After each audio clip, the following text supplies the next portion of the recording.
Packing my bags up, it seems like I'll be gone forever. I guess that's what you get when you force an 18-year-old girl to put her entire closet in a respectable amount of suitcases. My mom thinks I'm ridiculous, but I know it's just a matter of time until she realizes I'm completely normal by looking at the other girls in my dorm.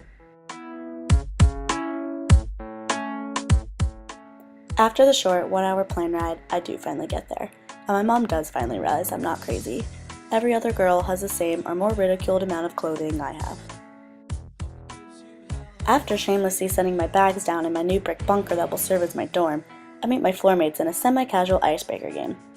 I forget everyone's name within minutes. One day goes by as my roommate and I navigate our way around campus trying to locate our classes. We fail miserably and decide to part ways to accomplish more personal stuff. 2 hours later, I walk back to my dorm to find my roommate frantically throwing clothes into his suitcase. I stand there, confused at first. Does she really want to leave already? We've been here 1 day. She quickly consoles my concerns by telling me there is a hurricane coming and she is evacuating back to New York. But that consolation only paves the way for new concerns. There's a hurricane coming, but it's sunny. There's not a cloud in the sky. The birds are chirping. The roses are budding. I get on the phone with my dad, trying my best to ease my confusion. He checks the TV and solidifies my roommate's news. There is a hurricane coming, and I have approximately 48 hours until Isaac will pay me a visit at my newfound home. After hearing this news, I honestly was not worried.